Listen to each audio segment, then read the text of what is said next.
Paano ang mood makakaapekto sa inyong anxiety disorder? Okay, maganda yung buti na lang lumabas ito dun sa talk time ko kagabi, no? Um, Una, napag-usapan na namin na yung mechanism ng anxiety sa katawan. So, naintindihan niya na hindi pala nakakatakot, kaya ng katawan yung mga nervyos na nararamdaman, yung mga symptoms. Kasi ang binigay ko sa kanyang sample, imaginein mo yung mga taong nagsa-skydiving, roller coaster, grabe yung nervyos ng mga taong yun, no? Habang nalalaglag sila sa eroplano o kahit yung simpleng roller coaster lang. Kadalasan, wala namang dinadala sa ER kahit nakakaramdam sila ng matinding takot. In fact, yung mga tao nagbabayad pa nga para matakot sila sa mga perya, sa mga horror house, no? Skydiving, ang mahal pa nga yun, no? Talagang libo-libo-libo yun, no? Skydiving. Pero mo, gagawin mo yun, tapos yung nararamdaman, imagine mo yung pakiramdam ng taong tatalon sa eroplano. Isipin mo, may iba pa dyan, umaatras, wag na lang, ayoko na. 'Di ba? So, isipin niyo yung pakiramdam sa ulo, hilo, sa kulay ng balat, namumutla, tatalon eh. 'Di ba? Pero ang tanong, dinadala ba sila sa ER? Dahil nakaramdam sila ng matinding experience na yun. So, dahil doon, at syempre pinaliwanag ko rin yung perceived or real danger. So, yung paglipad, yung pagtalon sa aeroplano or skydiving, nandun ka talaga sa totoong eksena. Not necessarily dangerous kasi mababa lang yung fatality rate nun eh. Ibig sabihin, konti lang. Kung sakaling may nangyayaring aksidente, talagang napakaliit lang na numero. So, ibig sabihin kadalasan, safe naman. Lahat naman may aksidente. Lahat naman nangyayari. Kahit ka nakaupo ka lang siya, pwede ka ma-aksidente. Pero ang point is, napakaliit, no, ng numero na kung sakaling may nangyayari man doon, konti lang talaga, as in, no? So, basically, kung titingnan mo, base sa numbers, base sa statistics, talagang halos wala. Pero meron. Halos wala nga lang. Okay? Kumbaga parang sa aeroplano din, yung safest ride, no, or vehicle sa buong mundo ay aeroplano pa rin. No? May mga aksidente, pero kung titingnan mo yung numero, napakaliit lang kumpara dun sa mga libo-libo na lumilipad araw-araw at ilan lang yung nagkakaproblema, no? So, naintindihan niya na, nga, no, ganun pala yun. May science pala, may numero palang tinitingnan, so hindi dapat pala matakot. So, ayos na tayo doon. Ang hinirit niya sa akin kagahapon ay, Coach, ba't ganun? Kasi, halimbawa, grocery kami kahapon, kasama ko pamilya ko, ayos na ako eh.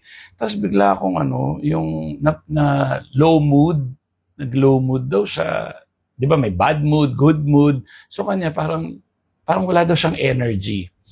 Tapos after nung sinabi niyang wala siyang energy, sabi niya, ayan na naman, kailan kaya matatapos to? Habang buhay na lang ba akong ganito? Sabi niya. So nahuli ko. Sabi ko, yun ang problema natin dyan. Okay. Kala ko ba may real acceptance ka na? Kung talaga may real acceptance ka na about the mechanics of anxiety, no? Yung kagaya ng sinampol ko nga, yung pagtalon, hindi naman dinadala sa ospital yun, wala namang nadadamage sa kanila, kaya kasi ng katawan yon. So kung alam mo na, dapat nawala na yung takot natin, tama? Pero itong eksena niya iba. Sabi niya,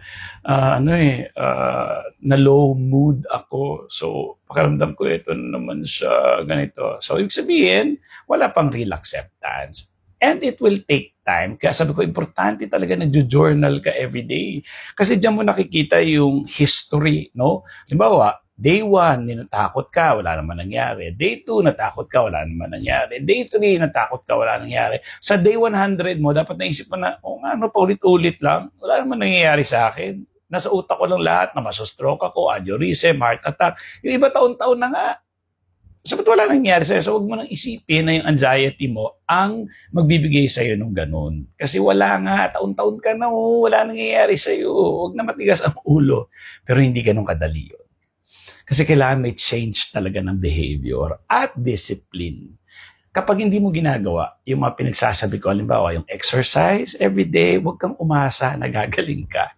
Kung hindi mo ginagawa yung... Kasi ganito yan nagkakaroon tayo ng automatic response. Kapag may naisip tayo, takot tayo kagad. So, automatic response na yun. So, kailangan palitan din yung automatic response. Sabi ko sa kanya kahapon, bakit? Pag low mood ba tayo, delikado yun, dangerous yun, abnormal ba yun pag nag-low mood tayo?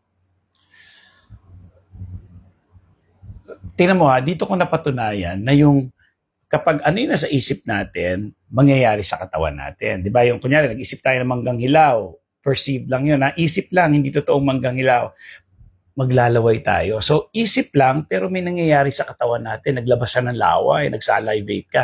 So, mula sa utak, ang asim ng mangga, naglaway ka na. So, may nangyari na sa katawan mo. Isip pa lang yun, hindi naman totoong mangga. So, ngayon, ito yung kagandahang example na mula sa low mood, pupunta siya sa utak. So, kunyari, low mood. Tapos biglang, pupunta na siya sa utak niya, ganito na lang to habang buhay. So, nakaramdam siya ng low mood, no? Pero, tapos biglang, ang iisipin niya na ganito na ako habang buhay, malungkot ang buhay, etc., etc. So, kanina, galing sa utak, nag-isip ka, makakapaglaway ka. No? Or, kunyari, sabihin natin, hala, yung anak ko hindi pa umuwi, alas 8 na ng gabi. Baka pinatay na yun, baka binugbog na yun. So, ngayon, lalabas yung nervyos ng katawan mo. So, yun yung galing sa utak at lalabas sa magmamanifest sa katawan. Yung kanya, low mood, ano ba mga reasons ng low mood? Well, talaga mga chemical imbalances. Like, for example, dehydrated ka, kulang ka sa tulog, gutom, talaga malulow mood ka, pagod. Low mood ka talaga noon. So, pag nakaramdam ka noon, hindi yun dangerous. Normal yun. Kaso ang problema mo, mag-iisip ka na habang buhay na akong ganito. Ha?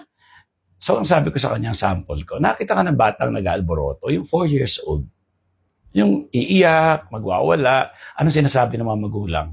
Ay, gutom na yan. Kaya pakainin ko na yan. O, padidehin ko na yan. Ano pa? Ay nako, antok na yung batang yan. O sige na, patulugin na yung batang yan kasi inaantok.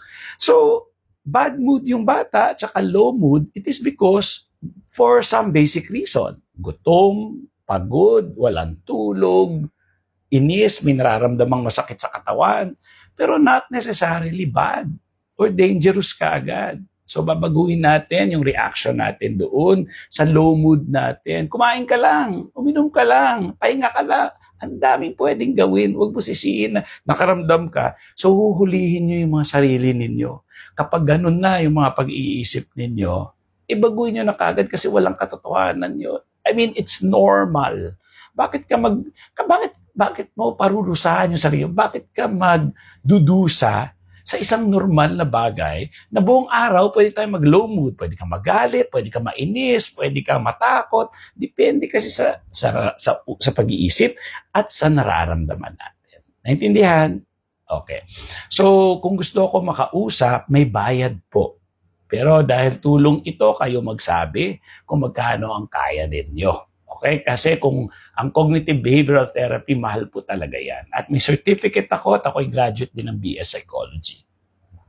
By the way, nag-enroll ulit ako sa UP para i-pursue yung aking psychology.